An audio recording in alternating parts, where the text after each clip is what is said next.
When Insomniac were given the keys to the Spider-Man castle back in 2018, I was excited, but I didn't have a PlayStation 4 at the time. I wanted to play this thing so badly. I had a mutual friend who sold me theirs and they upgraded to the Pro model. It was on a second-hand machine, but I was playing Spider-Man with the PlayStation crowd on day one. I expected it to be good, but I didn't expect it to be as good as it was. Insomniac had put their own spin on Spider-Man, and now the two go together like peanut butter and jelly. It was an instant hit, so of course more was sure to follow. We received the smaller scale sequel, Miles Morales, in 2020, a game that I adored even slightly more than the first game. I think Miles' powers were leaps and bounds more entertaining than Peter's gadgets. I still liked using Peter in the original, but a more powerful Spider-Man scratched the itch that my then favorite Spider-Man game, Web of Shadows, gave to me back in the day. But then on May 24th of this year, we were finally given a good look at what was coming in the sequel.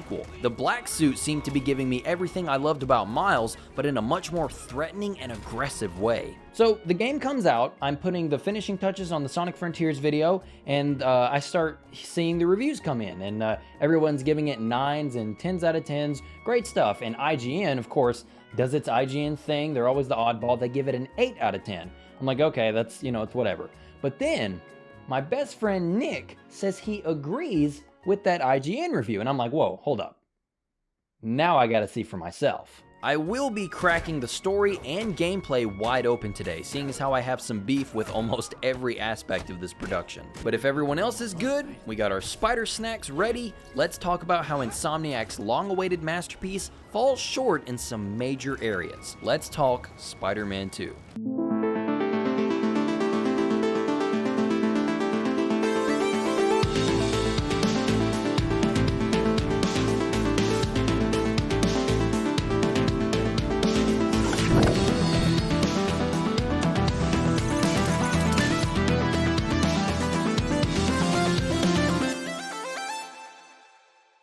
Our story picks up sometime after the events of Miles' battle with the Tinkerer. Miles is attending a class at Vision's Academy when his new teacher walks in, Peter Parker. Things go how they go for two hidden vigilantes, and the boys answer the city's call for help. Come to find out, it's Sandman who's rampaging across the city, with the two working together to put a stop to Anakin Skywalker's worst nightmare. Peter and Miles have accomplished their heroic duties for the time being and return to their unmasked lives. For Miles, this means returning to Vision's Academy to hang out with his best friend and Guy in the Chair.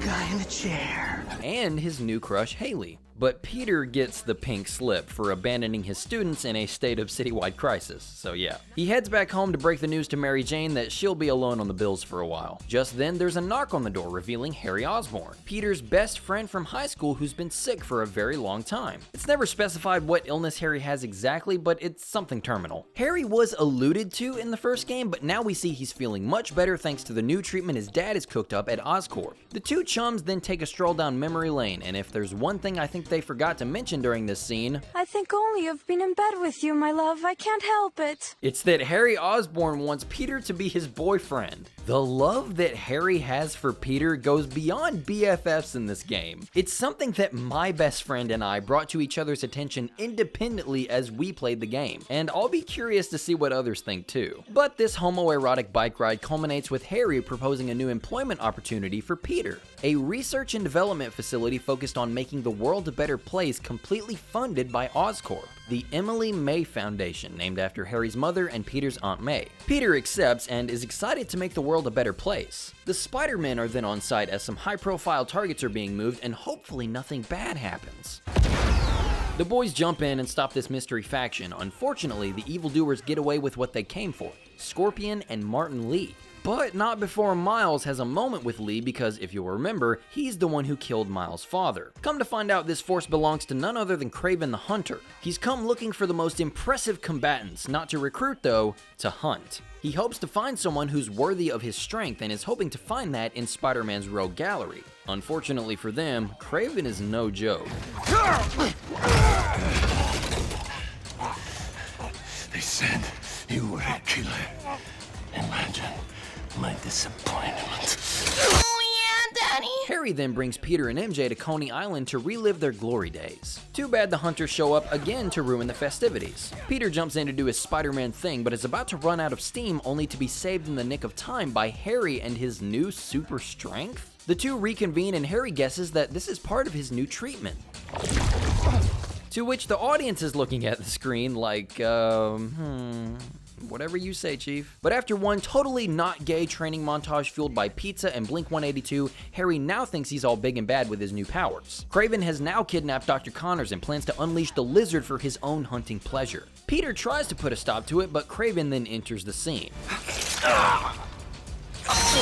Harry bursts into a rage and seriously rips Craven a new one, but for Peter, it's too late. Until Harry's suit crawls onto Peter and makes him go bald for a moment before bringing him back no worse for wear. Empowered by this new suit, Peter wipes the floor with the hunters and leaves Craven with a major set of blue balls for some alone time with Spidey. Also, one thing that's strange to me, Craven is so good at tracking people and hunting them down, and he wants Spider-Man at this point. Why would he not go after the woman who was seen with Spider-Man, or the guy who was seen next to Spider-Man? I'm sure tracking down the son of the city's richest man couldn't be that hard. But, I don't know, I guess we'll just say he was busy. Finding and changing Dr. Connors back is the next best course of action. But first, they have to make a cure. Peter retrieves this sample of Dr. Connors from Craven with him learning that the suit is weak to sound, but that goes absolutely nowhere, so don't worry about it. Miles and Peter finally team up to track down Dr. Connors, but this time with Peter being a bit more of a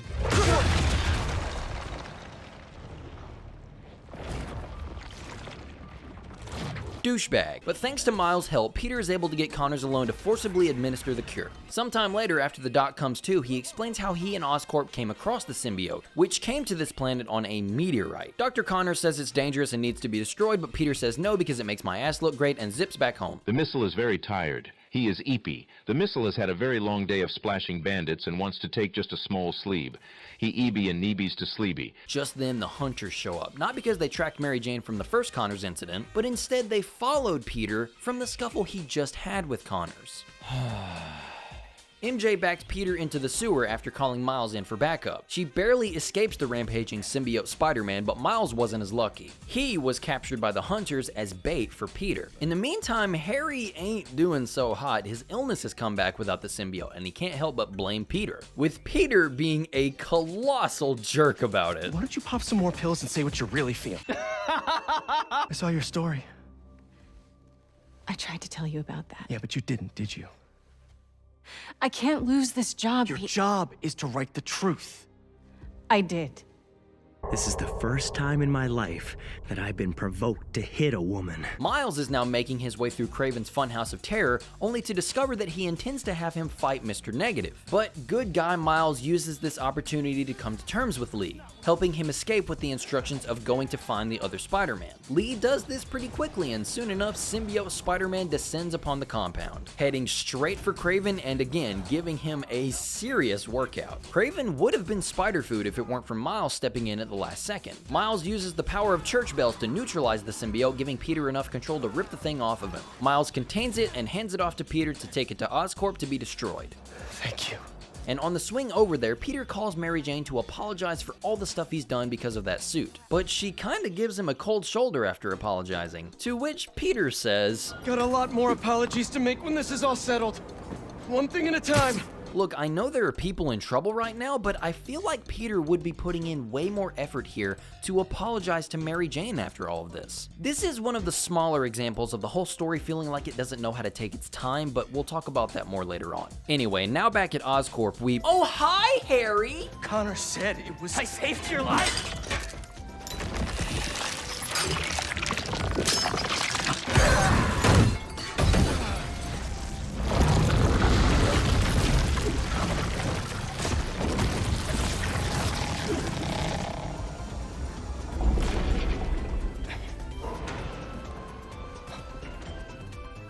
Harry, are you... Oh, God. No! Don't hurt him!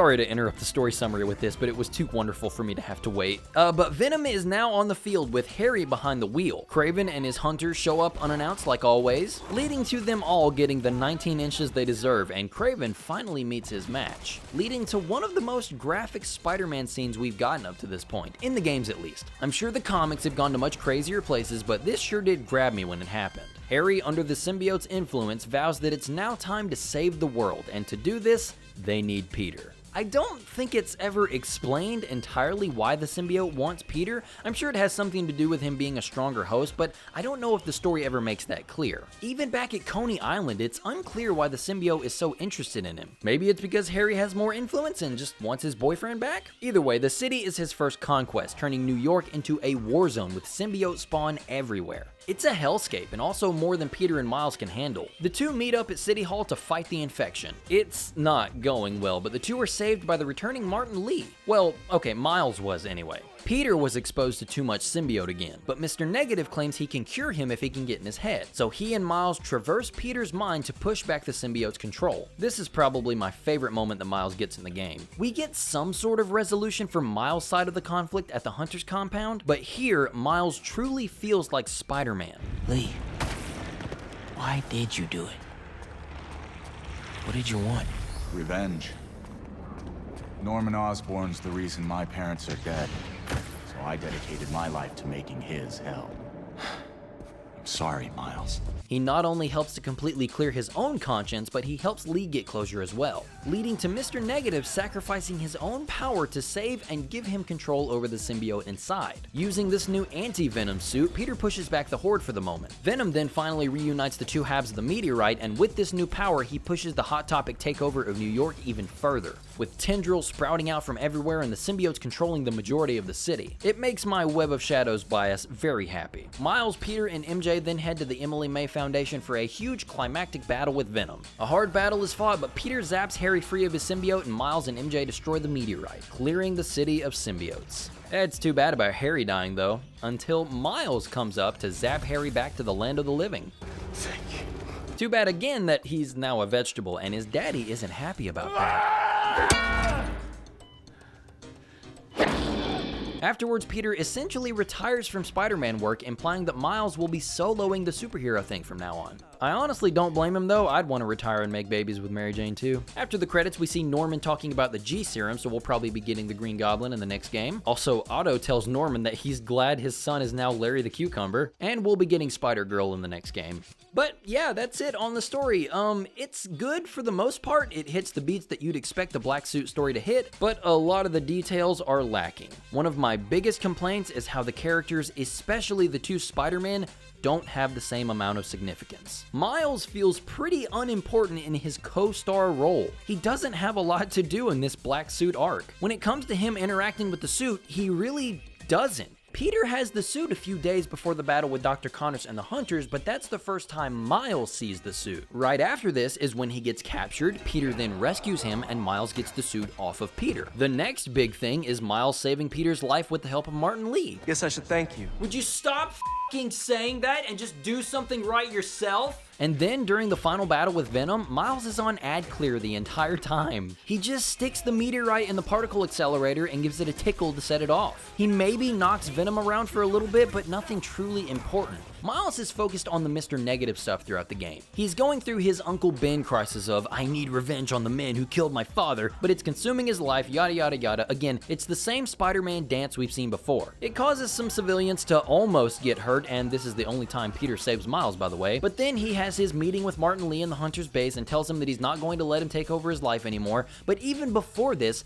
Miles never really had another moment where his obsession with Lee led to any kind of situation. He took time to hang out with Haley, Genki, his mom. Yeah, he had to leave sometimes to go do Spider-Man stuff, but it was never out of anger for Lee. Miles is still the sweetheart he always has been in the previous two games, but here he seems like an obligation. Something that had to be here but didn't quite fit into the Black Suit story. Peter has more to do, but that doesn't mean it's of any better quality. The guy is caught in a storm of conflicting emotions. He loses his job, but his best friend also comes back into the picture. And then Harry offers Peter his dream job. It's kinda hunky-dory at this point. This is something I sped past in the summary, but there are a lot of small moments that I liked in Peter's narrative. The Coney Island section was fun and helped shed light on the three amigos' relationship. I poke fun at the bike ride, but it was a neat section for the same reasons. He's got the dream job, the dream girl, and his best friend is back. He's flaking on Miles a little bit, but he's a busy guy. He's just gotta worry about this Russian dude who keeps kidnapping super people and killing them. But that's when the symbiote transfers to Peter. Then it does its black suit thing and starts making him a douchebag. He says some awful stuff to MJ, ignores Miles even more, and starts getting really feral and cringe. But he really only does that stuff towards the end of his stay in the suit. Up until that point, he's still cracking jokes and acting like he always has. Okay, before we get down to business, there's something I have to tell you.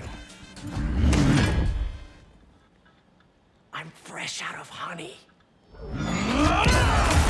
The suit helps Peter save a waiter from being tranquilized. Yeah, he's cocky, but Peter has always been this way a little bit. He really starts changing for the worse as soon as the Dr. Connor segment begins. When Craven and his hunters ransack Connor's house and Peter sees that all this has put a strain on Connor's family life, that's when he starts leaning more on his edge boy shit.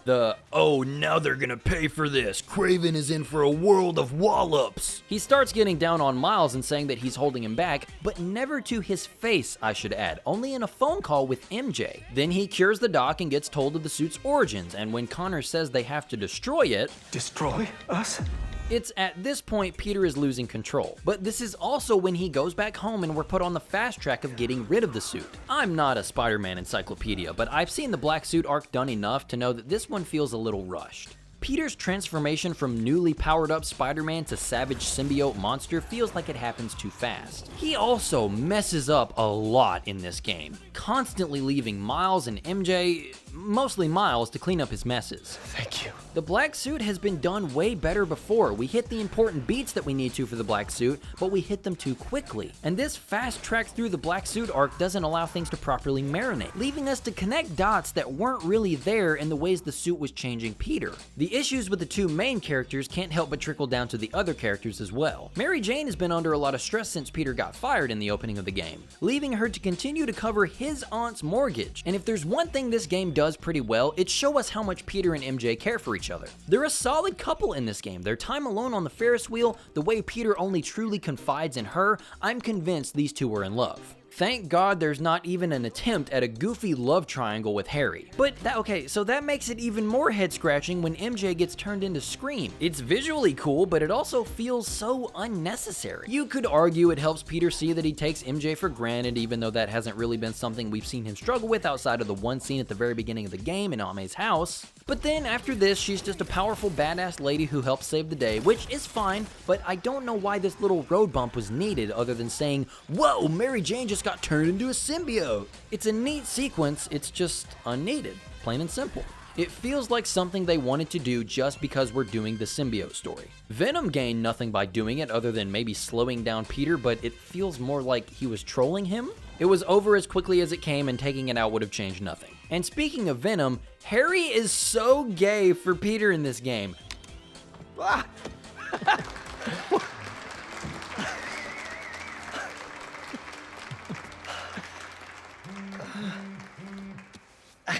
The number of times he gives him the "aw, babe" face just makes it so obvious. But honestly, Harry's motivations and reasonings are probably the most understandable in the entire cast. He's been isolated from everyone and everything due to his treatment. He finally gets a cure to his life-ending disease. The first thing he does when he gets out is start his and his best friend's dream project. Then he realizes they both have superpowers and they even go on a mission together. But then his superpowers leave him to go to his friend. That terminal illness starts coming back fast. Then the dream project gets destroyed and leaves him with nothing to occupy his time. His best friend starts getting snippy with him even though he's literally the reason Harry's dying again. He just wants the symbiote back so he won't die. But then his anger mixed with the symbiote to make Venom even more of a monster. I get that Venom is big and iconic, but he was so underutilized in this game. Again, it all happened too fast. Yes, we had the symbiote early on, but not Venom. He doesn't show up until the last 4 or 5 hours of the game, despite being prominently shown in all of the promotional material. Not only is this disappointing for Venom fans, but it's also disappointing for Harry's character. He doesn't get a real resolution. I have a feeling they left his fate ambiguous just in case they want to do something else with him in the future, but right now, he's a vegetable. And if it wasn't for Miles, the only Spider-Man that can do something right, he would just be dead. Hey, remember Kraven, that other main villain who's also terminally ill? His entire story is about him trying to find a worthy opponent to kill him before his own body does it. That's an interesting angle. I wonder if they'll maybe draw some parallels with Harry. Maybe have them both learn something from each other. Nah, that doesn't happen. Kraven is only around to cause some commotion, kidnap some villains, and give the symbiote story something to springboard off of.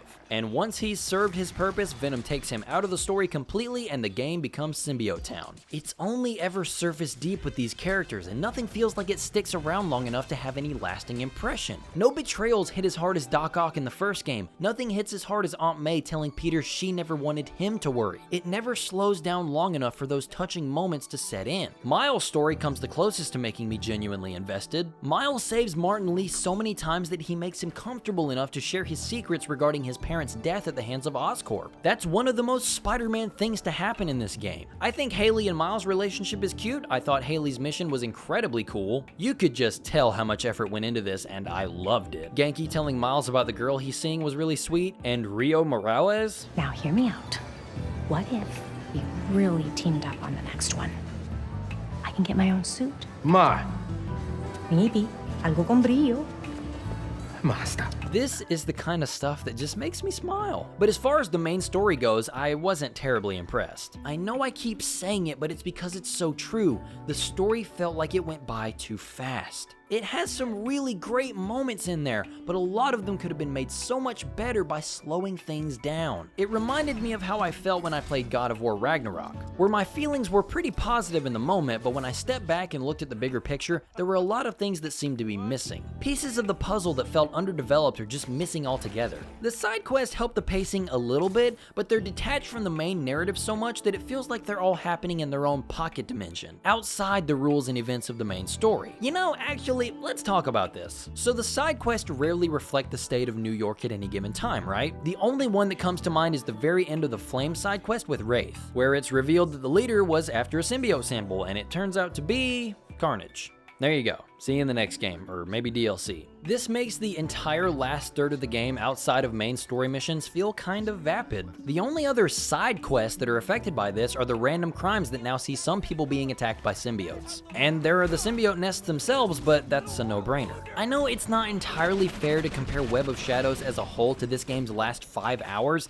but it really could have taken some lessons from it. After the halfway point in the story, all side quests in normal New York that you haven't completed yet are gone forever. This is because the city then transforms into a hellscape overrun by the symbiotes. Those side quests are then replaced by new side quests centered around the symbiotes taking over New York. And to just go completely off the rails for the moment, in the Spider-Man 3 game, when Peter dons the black suit, the next part in all the side quests reflect his new edgier persona. It went a long way in making the story, the city, and the characters feel like they're all on the same page. Instead of here, where it feels like they're all just self-contained mini-episodes waiting for you to play them and get back to the real story. Not to say there aren't some good short stories here in the side activities, there are. Well, okay, for the Sandman Crystals, Cult of the Flames, Mysteriums, Prowler Stashes, Spider-Bots, and Hunter Blinds, they're all pretty scarce on story up until the very last mission. The few that have these fully performed and mocap cutscenes at the very end of them do feel like nice rewards. Seeing the Craven family line get progressively more messed up was cool. It was pretty touching seeing how much Uncle Aaron actually cares about his brother and wants to be there for his nephew. Seeing Mysterio be manipulated by his support team took me by surprise. Also, hold right here for a second. I am so surprised that this guy right here is not Jimmy Fallon. I thought for the longest time it was Jimmy Fallon. Like, he looks like Jimmy Fallon, but then, okay, hold up one sec. Yeah, so whenever I was writing the script, I learned that it's not Jimmy Fallon. It's some man named Noshir Dalal, and like, congratulations, man. Great job on the performance, but I thought it was Jimmy Fallon. Sandman crystals were okay. You learn that Kraven was behind it the whole time and threatened Flint's daughter, which is why he went crazy in the beginning of the game. The Cult of the Flame is a little more weak to me. This is the excuse to bring Yuri Watanabe, the police chief in the first game, back as Wraith. After the Hammerhead DLC, she became a vigilante, but this whole side quest is supposed to be about her realizing Spider-Man is right and she can't just kill people. But at the end, she says the same thing she's always said. I told you. I'm trying to save the most lives. So it kinda comes across like she really learned nothing and all this was just to see Yuri again and introduce Carnage. Also, Peter had to be saved again in this mission, just throwing that out there. And then the spider bots that eventually lead to a tie-in to the Spider-Verse movies. I do wonder if this bartender will be in the third movie when it comes out in 4 years. There were a few standalone missions, like the one that took everyone's breath away, Grandpa. You ever been in love, Spider-Man? I'm gonna cry. I'm crying. There's the blind old lady who had a hunter beast run through her yard and Miles reprograms it with 1,000 dog videos, which I thought was pretty cute. Howard's last mission, though, hits especially hard for those who played the first game. There's the EMF missions with Peter, and the last one gives us a hologram of Harry, and it's pretty lame. I guess it means a lot for Peter, but to the player, it's not much. The side quests are nice, but unfortunately don't complement the main narrative. It honestly shocked me that the story wasn't as good as I thought it was going to be, because 2018 had so many moments that hit hard and they stuck with you, but this game, as far as an interpretation of the Black Suit story, it kind of misses the mark. But you know, it's not the worst story I've ever heard. And hey, this is a video game after all, and we should probably start talking about that gameplay stuff, and let's start with the things that have changed around the city. As far as structure goes, Spider-Man 2 is nearly identical to 2018 and Miles Morales. The only exception this time is that you'll be taking control of both Spider-Man at different points in the story. But there are still side missions to take on that can see you doing a variety of things. There are still several collectibles to find as you swing through the city. Random acts of crime can still occur and you have to choose to stop them. I really like how there will sometimes be another character already stopping the crime when you get there. It depends on where you're at in the story, but for either Spider-Man, the other one can be down there with you. If Harry has his suit by this point, he can show up and throw hands, and Wraith is even liable to show up and help stop a crime. It's really cool and is one of the few exceptions to the side content syncing up with the main story.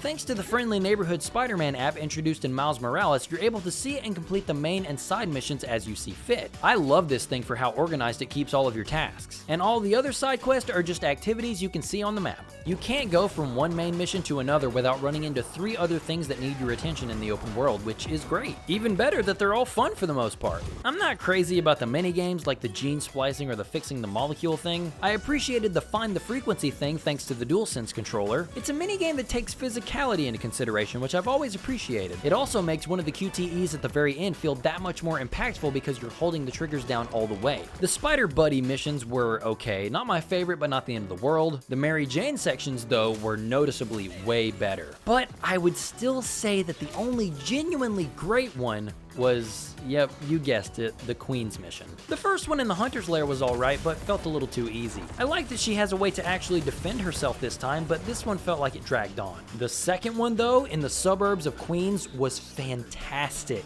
And the main reason why is this level design. I felt like I was playing a stealth section in The Last of Us Part 2, and that's high praise. The amount of routes that you can seemingly take are way more than I expected, and it's actually challenging too? This was great, the best of the MJ segments easily. But then the third one didn't reach the same highs as that one. It turns into a basic third-person shooter section where you can no longer use stealth to your advantage. The symbiotes can't be taken down quietly, you have to shoot them. It makes sense that you can't since it's a hive mind and all, but I would have preferred another section like the one in Queens. And the boss fight against the big symbiote is cool but a little clunky. That's enough beating around the bush though. Let's talk about the Spider-Men in this Spider-Man video. Web swinging hasn't seen much of a change going from one game to another, and I say this as someone who played with the web swing assistance on 3. This determines how much the game will steer you when swinging through the city. Apparently, the lower the setting, the more web lines may pull you towards the building it's attached to, or air currents might influence you. There are a few new maneuvers that the Spider-Men can perform when swinging around this time. By rounding a corner and holding circle, they will immediately change course and shoot down the designated corner. It's a pretty neat move, but not a necessity to me. Then there's the loop-de-loop. After diving for a short time and then holding the web swing button, Spider-Man will start swinging round and round, gaining speed. And after letting go, he'll shoot off. I didn't use this one a whole lot because of how you have to be well into your dive to get it going. You can't just start the dive animation and then go into the loop-to-loop. You have to have accumulated some speed before you try it, which kind of kills the flow of my swinging. The new web swinging tricks are okay, but the real star of the show here are the web wings. These are such a cool feature. It's nothing particularly groundbreaking, but giving Spider-Man a means of keeping altitude and high speeds is so nice. It's just another tool to add to the tricks you can use, but I think it's time to jump into the combat sandbox because man, do we have things to talk about. Much like Traversal, the basics of the combat sandbox are untouched. Both Spider-Men share the exact same base moveset. We have the basic attack button on square, and using it on an enemy against a wall will initiate this kicking move.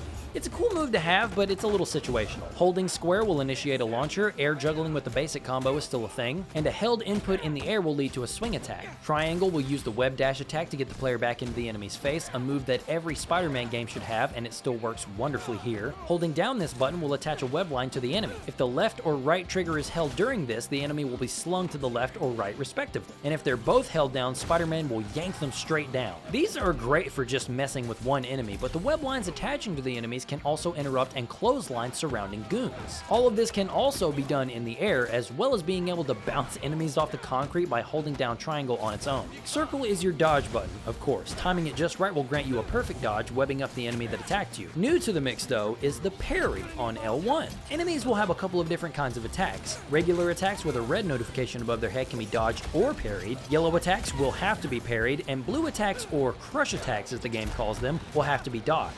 I like the parry. It takes a little more timing than the dodge does to get right, but the reward is well worth it. You gain a decent amount of focus and special move energy back, as well as having 3 of your next hits on the parried enemy deal increased damage. But I'm also a big fan of the parry being a block too. If you're a little too early on the parry for red or yellow attacks, Spider-Man will instead block, reducing the incoming damage. This is very helpful, and I appreciate some reward for trying to land the maneuver. It also doesn't discourage players who don't have the timings down pat. Really great idea. So one change that's been a slow burn since the first game was the decrease in Spider-Man's gadgets. In 2018, Spider-Man had an entire weapon wheel of gadgets to use. Back then, I said that this gave the game a Ratchet and Clank feel to combat. You would be using your melee attacks and then use the weapon wheel to slow down time and select the best gadget for that situation. Looking back, I still agree with this sentiment, but I'm not sure I like it as much. Spider-Man has never been about gadgets, really. It's a video game, so concessions must be made, but I think it's telling that Miles Morales cut the gadgets down significantly, focusing more on Miles' new Venom electricity. These would allow him to supercharge his basic actions with bursts of electricity. I wholeheartedly love these moves. If you know how much I love Web of Shadows combat system, this should be obvious. 2018's combat didn't give off the biggest Spider-Man vibes because of the focus on gadgets. Miles pushed us in the right direction, and now in the sequel, Miles and Peter both have new supercharged attacks to use. Both characters have 2 sets of special attacks they can use, so we'll be looking at both for the sake of comparison. Holding L1 will bring up the special attacks, and the face buttons correspond to which ones will be thrown out. Peter will use attacks utilizing his mechanical spider legs. On square, you have this flurry rush of strikes that target a single enemy. Triangle will see Peter spiral ahead, catching any surrounding enemies in the whirlwind. Circle will see the mechanical arms shoot small beams to electrify enemies, and X will have him launch into the air with a handful of them. Then, once the symbiote is acquired, he gains access to 4 more skills. Square will see him shooting a blast of tendril at a singular enemy. Triangle will see him rush forward with a mess of tendrils, collecting any nearby enemies and launching them. Circle will have Peter explode into a burst of tendrils, clearing nearby goons. And X will see him grabbing a handful of enemies and slamming them to the ground. And then for Miles, he begins with the same moves he's always had. A big Venom punch on Square, still my favorite move, the Venom dash on Triangle, a big Venom slam on Circle, and a Venom jump on X that takes enemies into the air. But then Miles gets a new set of abilities after interacting with Mr. Negative at points in the story. A chain lightning attack on Square that I really ended up liking, Doomfist's ultimate move on Triangle, Circle will have Miles pull in surrounding enemies and then explode outwards, and then X will send an enemy into the air with a big punch. Now, tell me, dear viewer, did some of those abilities sound a little similar to each other? Because I think a lot of them did. One thing I will applaud about this system is that it's very intuitive. I gave the same praise to Miles, but it's still appropriate here. The inputs to activate these super attacks line up with what inputs are done for the basic variants. Square is the basic punch button, so to do a big punch, I press the super button and then the punch button. I jump with the X button, so I have a pretty good idea of what using it with the super button will do. Triangle is my web dash button, so the super version sends me toward my opponent too.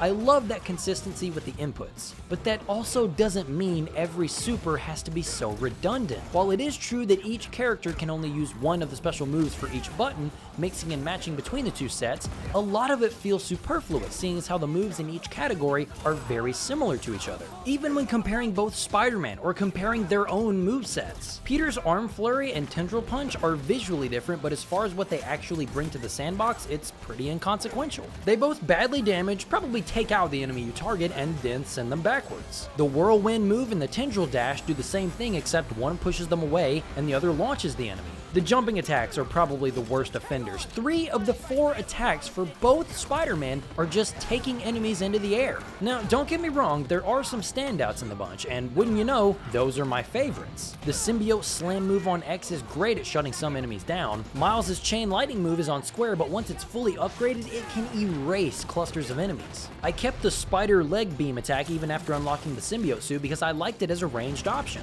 I like Miles' second triangle attack. It's cool that it's different from the standard dash move, but I liked having the Venom dash more. My thing is though, these moves that basically accomplish the same thing in a fight make the Spider-Man feel really similar. I appreciate that they gave Miles and Peter a lot of equal footing in combat, but this comes at the cost of them feeling like unique characters. Besides a few small details like lingering elemental effects that I don't feel really make an impact on combat, Miles and Peter have nearly identical move lists. Well, they 100% do have identical move lists in the basic combat department because they share the same skill trees for that stuff, but I was more so referring to those special attacks and the gadgets. Don't forget about the gadgets. There are now only 4 of them here, and they're alright. There's one that attaches a line to several enemies and objects in the environment to have them all collide. Then there's one that launches enemies into the air. Jesus, how many things do we need to put people into the air? There's this concussive blast gadget that will emit a shockwave and blow enemies back. The ricochet web bounces from enemy to web them up, and then finally there's the simple web shooters. I didn't love the gadgets in the beginning of my playthrough. I stuck with the physical combos and special attacks, but as they got more upgrades, the gadgets became more useful.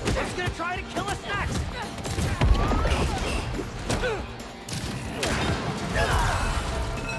Peter and Miles share these too, so the variety in their playstyles take a hit there as well. But the real tragedy, if you ask me, are the suit abilities from 2018. Back in the original game, the suits that you unlocked also came with a rechargeable unique suit ability. One of my favorites was the Web Blossom ability that let Spider-Man shoot webs everywhere and incapacitate most enemies around him. There was the Spider Buddy that unleashed this little spider bot that would assault enemies for a short time in fights. There are also the mechanical spider arms that increase the damage of basic melee attacks, but here in the sequel, these have been completely scrapped. Instead, you have remnants of these things in places around the game, like the Spider-Bot sections. And the best evolution of this was expanding the mechanical arms into Peter's special attacks and parry animations. The multitude of suit abilities is undoubtedly more work, but I think it helped people carve out their own playstyle, because the ultimate attacks we have now are pretty boring. Miles had this Chaos Blast explosion of bioelectricity in his game, and it's back here. Peter's ultimate move is just a rage mode. I'm not a fan of rage modes in general, and this is no exception. You activate it, and Peter gets a major boost to the basic melee and essentially can't be killed. It's cool the first time, but it gets repetitive seeing the same 3 or 4 finishing animations and mashing the square button. My thing about both ultimate attacks in 2 is it's simply less fun than engaging with the combat system normally. I would rather use the tools I have in the game than shut down the enemies and basically skip fights. I like ultimate moves, but I like them when I actually have to be smart about using them. To bring up God of War Ragnarok again, it had 3 separate versions of Spartan Rage. That's how you do it.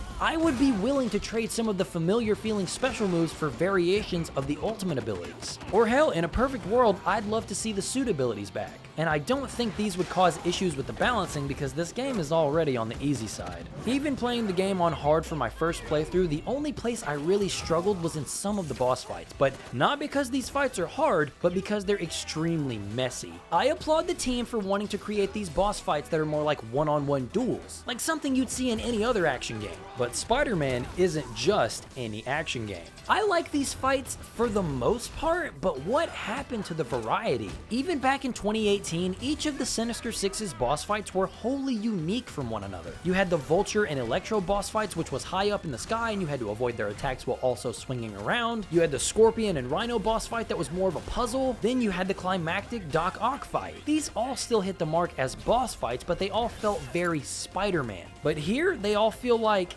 and God, I hate to say it, they feel like Souls bosses, with these movesets that you have to learn and memorize and then either dodge or parry until you win. Maybe there's an environmental hazard you can use on the lizard fight, maybe use a bell on a symbiote boss, or a special attack to shave off some health, but other than that, these bosses are only different in their attacks, animations, and arenas. You'll still fight every one of them on the ground with very little room to be creative or change things up. And those arenas can be awful too. You want to know what the best fight in the game is? It's Scream's first and second phase. This fight takes place in the streets of Queens, which gets points for being unique, but it's the best fight because there are no walls for the camera to get stuck in. This new camera they use for boss fights has no clipping behavior, so it'll fly into the environment and completely obscure the fight if it ever gets too close to anything. This happens in any boss fight where there are walls or objects that the player can get too close to. The Scream fight is the best because the streets are open enough for this to never be a problem, but what happens as soon as we move to the third phase in the construction site? There are objects for the camera to get stuck in, so that's what it does. But even this annoying camera bug isn't what ruins these bosses for me. No, it's because of fucking crush attacks. If you remember me saying the attacks with a blue warning are labeled as crush attacks, then you should also remember me saying that they have to be dodged. These moves can't be parried like everything else, which I'm totally fine with, by the way. I love games that have multiple well-telegraphed ways that attacks are supposed to be dealt with. But the problem with crush attacks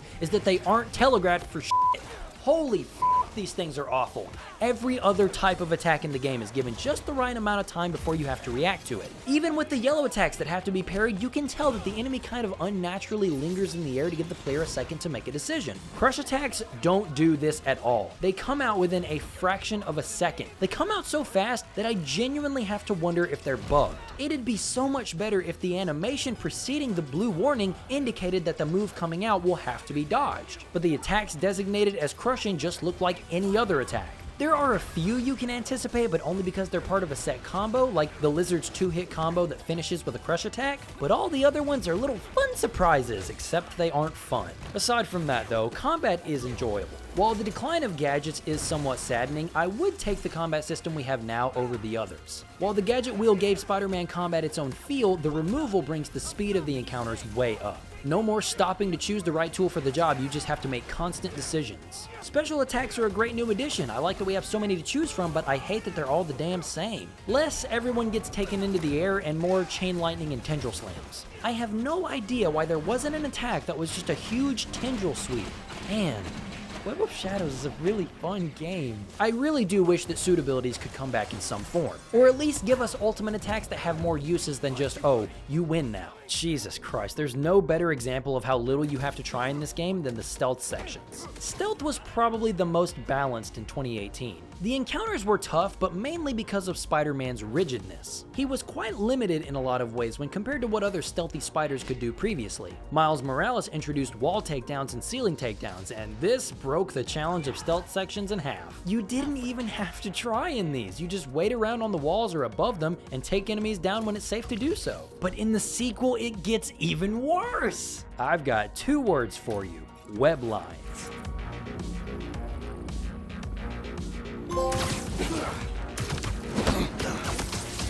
Thanks to this tool, you can now make web lines that connect to any zip point in the arena together. And the crazy part is, they're unlimited. You can use this thing to your heart's content and give yourself as much vertical real estate as you can handle. Other stealth-focused games balance encounters through the patterns that enemies will exhibit. Players are supposed to pay careful attention to the enemy's habits, identifying lapses in their routines to exploit and attempt to separate these targets. With level design playing a big part in this, creating vantage points and shadowed areas where it's advantageous to be in the right place at the right time to capitalize on the enemy's schedules. So what do you think happens when the player is able to create an elaborate tightrope system that can span the entire top side of the map?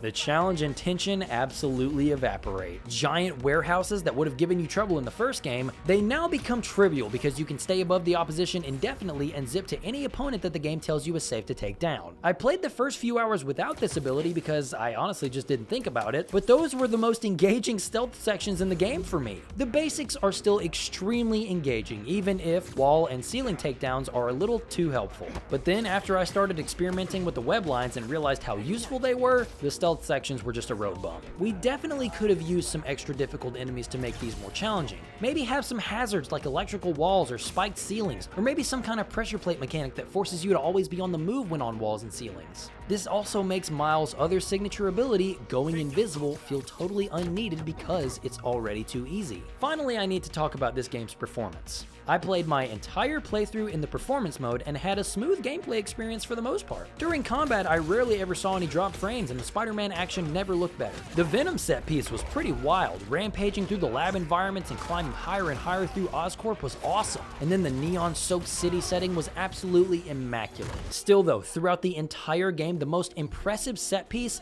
was the Black Cat chase sequence. Insomniac uses some of their Ratchet and Clank rift apart black magic here by having Miles warp to different points in the city instantaneously with no loading times. It's just constantly changing the setting at a moment's notice, and it was awesome every time. And that's not to say anything of the near instantaneous load times we now have access to. The fast travel system is mind-blowing. I know it's been one of the major talking points of the game's launch, but it really is a technical marvel in a lot of ways. The engineers over at Insomniac are wizards, and I salute them for making these games play as smoothly as they do. Having to look back at my old footage of Miles in 2018 from the base model PS4 is a little tough. This black border they have is just so distracting to me. But now having the entire screen in a beautiful 60 FPS with full resolution is just amazing. Each suit is stunningly detailed as always, but I honestly wasn't a fan of most of these suits. I couldn't help but notice how many of these were strictly from movies. Like, did we really need this many MCU suits? I know the MCU is popular, but I'd like more comic suits and ones that weren't recycled from 2018 and Miles. They bring back so many, but not a single animated suit. The cel-shaded ones were my favorites from the previous two games, and the closest thing we get here are Miles' Spider-Verse suits, which are very similar. I think they could have been variations of each other. Plus, we have the absolute travesty that is Miles' last suit. Like, seriously, what is this even supposed to be?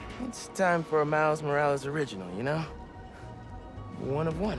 Bitch, you already had that, but it looked better. I found out later on, but apparently this suit is a tie-in for Adidas, and that's the entire reason it exists, and just, oh man.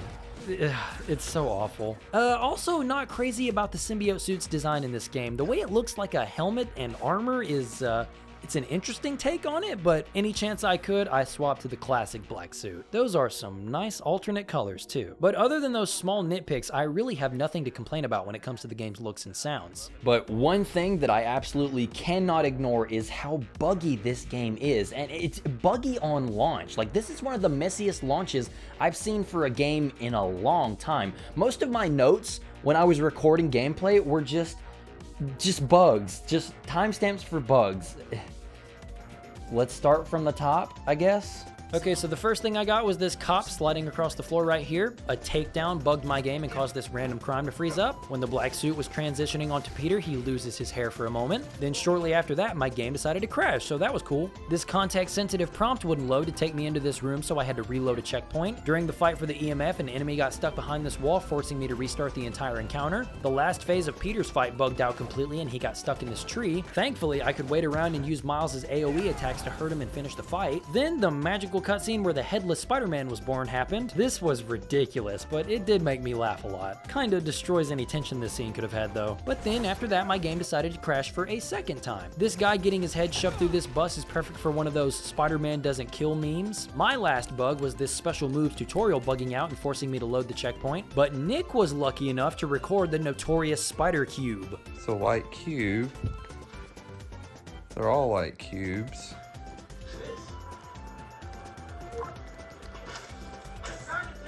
I know, I'm Cube Man. This is just pitiful, guys. If you couldn't tell by the tone in my voice, this game never really wowed me with anything it did. I tried to make this review as entertaining as I could, but this was one of the harder ones for me to write. This is still a fantastic game. Please don't only hear my gripes with it. It's an amazing piece of software made by an amazing team of people, but this formula is getting old. The game honestly just bored me. I completed everything there was to do in this game, but I don't think I'll be compelled to ever go back. Again, not to say that this isn't a good game, it is, but it also feels very been there, seen, and done that. This is the third game in the series, and it feels like I've played the same game 3 times. Nothing really stood out and made me think to myself, wow, that's Game of the Year material right there. For most studios and most games, I would say it's unfair to compare them to the likes of Tears of the Kingdom and Baldur's Gate 3, but this isn't any game or any studio. This is Insomniac's Spider-Man 2, one of the year's most anticipated games, from a team who is considered to house some of the best talent in the industry.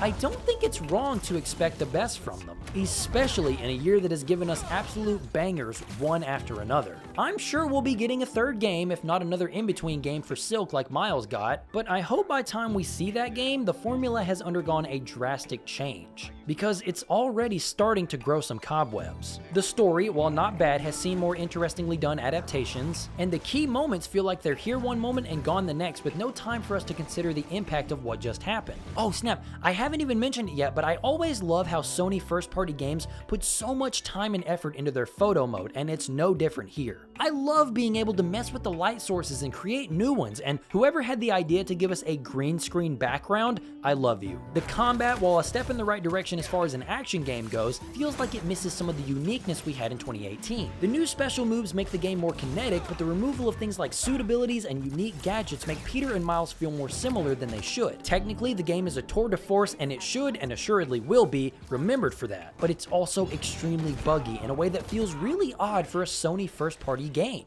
And it's partly because of all that I don't know if I have it in me to do the same song and dance anymore just for the sake of doing it. Web swinging was just as fun as it's always been. Point launching and tricks make it as enjoyable as ever. The wings are a great addition, and again, it's technically impressive just how fast you can move through the city with these. But if they give us another feature like the web wings in the next game and that's it, I don't know if I can handle another 20 to 30 hours in New York. If you're perfectly content with that, more power to you. But I need more than that for another $70 adventure. I'm just hoping that Wolverine is a far more linear experience than this one, because I'm worn out of the Spider-Man formula Insomniac has. It's one of my most anticipated games on the horizon, and I hope that we'll have something completely unique when it gets here. Next time on the channel, I really don't know. I put up a poll asking you guys what video you'd like to see after this, and then I really want to get back to that VR project that I had started, you know, back before the On Guard video, so I'm probably going to do Hubris next. But that poll, a lot of people seem like they're gunning for Baldur's Gate 3, so I guess I'll have to really hunker down and write that one out, because it's a scary one, man, but it's all right. I'll do my best and we'll see how it goes. But until then, I appreciate you for watching, so thanks for stopping by, and have a great day. I messed up the outro there, and but it's okay. Have a good night, everybody.